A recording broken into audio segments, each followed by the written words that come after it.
څه موده وروسته عیسی ښار په ښار او کلی په کلی ګرځېده، واز یې کاوه او د خدای د پاچاهۍ زیری ورکاوه. او هغه 12 شاګردان هم ورسره وو.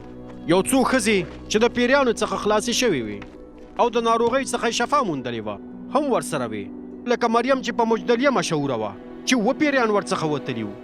یونا د خوزا ښځه چې میړی د هیرودیس د دربار ناظر و، سوسن او نورې ډېرې ښځې چې د خپلو شتمنۍ څخه یې د عیسی او د هغه د شاګردانو سره مرسته کوله.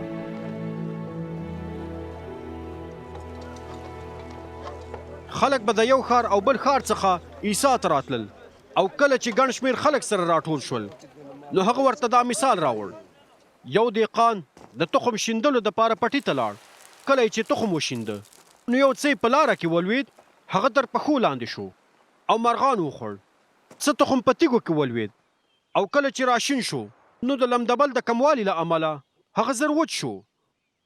څه تخم په ازغو کې ولوېد او ازغي ورسره لوی شول او بوټي یې لاندې کړل. نور تخم په حاصل خیزه خاوره کې ولوېد، هغه راشین شو او 100 چنده زیات حاصل یې ورکړ. کله چې عیسی خپلې خبرې پای ته ورسولې نو په لوړ اواز یې ویل، که څوک غوږونه لري نو هغه دې واوري.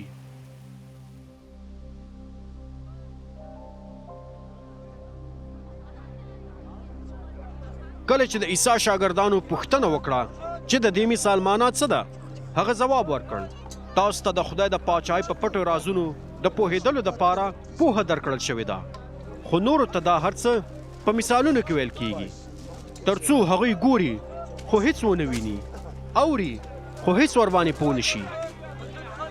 د دې مثال معنا دا ده، تخم د خدای کلام دی.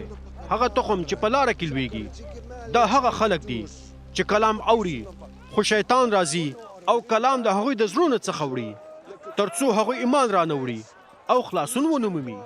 کوم تخم چې په تیږو کې لویږي دا هغه خلک دي چې په خوشحالۍ سره کلام اوري او مني، خو کلام په هغوی کې ریښې نه وي نیولي. هغوی د یو څه مودې دپاره ایمان راوړي خو د ازمایښت په وخت کې له لاسه ورکوي. هغه تخم چې په ازغو کې لوېدلی دی هغه خلک دي چې کلام اوري خو د ژوند اندېښنې، شتمني او د ژوند غوښتنې د هغه د ودې مخه نیسي او میوه یې هېڅکله نه پخیږي.